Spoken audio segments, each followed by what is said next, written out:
Oi, pessoal, bem-vindos a mais uma aula de botânica. E a partir de agora a gente vai começar a estudar a histologia vegetal. Como vocês sabem, a histologia é a ciência que estuda os tecidos, né, que formam determinados órgãos, né? Então, assim, agora a gente vai começar a estudar os tecidos que formam as plantas.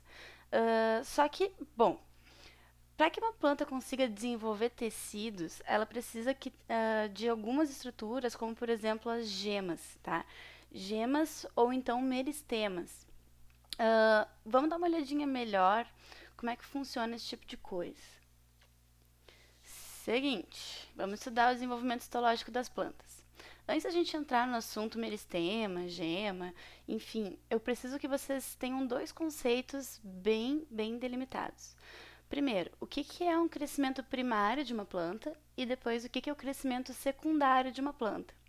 Pessoal, crescimento primário é aquele crescimento que a planta tem que é em altura, né? Por exemplo, tu tem uma sementinha que está germinando, vai crescer para cima, né? O caule vai crescer em direção ao sol e a raiz vai crescer para baixo, né? Em direção ao solo. Esse tipo de crescimento é o crescimento primário, que muitas plantas apresentam só o crescimento primário. Monocotiledôneas, por exemplo, a maioria das monocotiledôneas apresenta exclusivamente crescimento primário, né? Só cresce em altura. Porque quando a gente fala em crescimento secundário, a gente está falando um crescimento que é em espessura, né? Em largura mesmo. Por exemplo, pensa comigo. Uma planta ela pode se desenvolver, ficar alta. Vai chegar um momento que se ela ficar muito fininha, esse caule dela vai acabar envergando, né? Vai acabar dobrando, pode acabar quebrando e a planta pode acabar morrendo em função dessa quebra desse caule. Então, quando a planta é muito alta, é interessante que ela cresça secundariamente, ou seja, cresça em espessura. Enquanto ela vai crescendo em altura, a base do caule e da raiz também vão ficando cada vez mais espessas, né? Vão ficando cada vez mais grossas para conseguir sustentar uma planta que cresce, né, continuamente em termos de altura. Gente, esse crescimento secundário, esse crescimento em espessura, né, assim como o crescimento primário, esses dois tipos de crescimento só são possíveis graças a esse conjunto de células que eu tinha mencionado para vocês antes, que a gente chama de células meristemáticas, né, células que formam um meristema. Essas células elas são capazes de fazer várias divisões celulares e dar origem a várias células que são indiferenciadas. A gente podia comparar, por exemplo, com as nossas células tronco, né? São células indiferenciadas, ou seja, que não é nada ainda, né? Mas ao mesmo tempo ela tem o potencial para se transformar em qualquer célula de qualquer tecido, né? Isso é uma célula meristemática.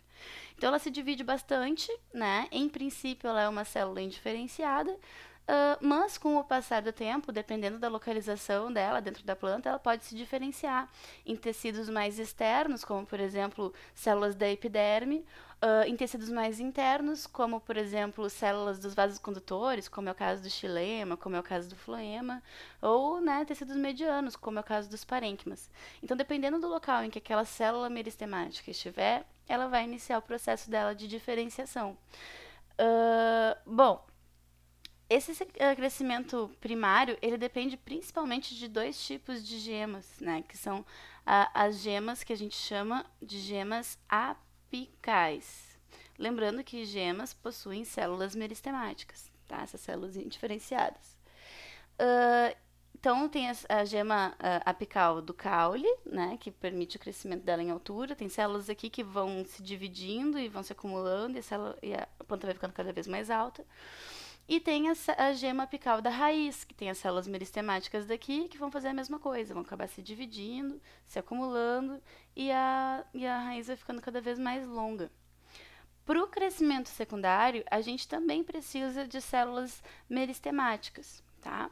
Essas células meristemáticas, elas se encontram em dois diferentes locais, em câmbios. Um tipo de câmbio específico, que a gente chama de câmbio vascular, que vai dar origem ao xilema e ao floema secundários, né?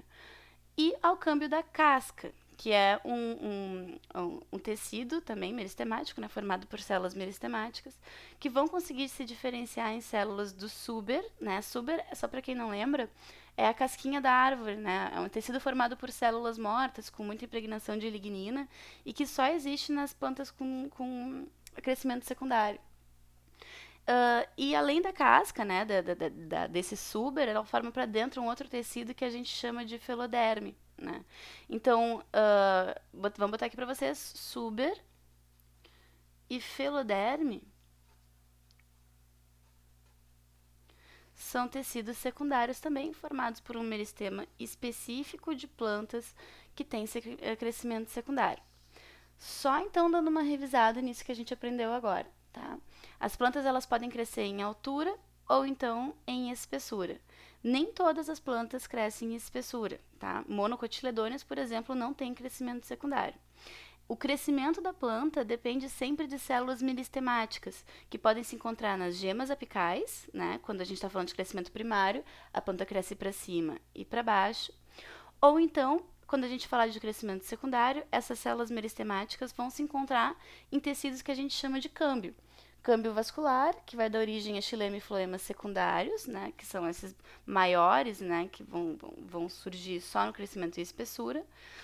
E no câmbio da casca, né? O câmbio da casca também só vai surgir em plantas que apresentam crescimento secundário, como é o caso da maioria das dicotiledôneas.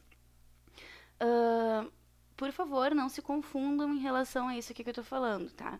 Xilema e floema existe tanto em plantas que têm crescimento primário, quanto em plantas que têm crescimento secundário. Mas nas plantas que têm crescimento secundário, que têm exclusivamente crescimento primário, o xilema e o floema são formados por tecidos que se originam a partir das gemas apicais, tá? Então, nos próximos vídeos, a gente vai entender como é que a gente faz para formar o xilema e o floema primários e todos os tecidos primários. Mais adiante, conforme a gente for avançando nos vídeos, nós vamos estudar como é que a gente faz para formar o crescimento secundário, esse crescimento em espessura, tá? É um pouquinho mais complicado, mas não é impossível. Até a próxima aula. Beijo!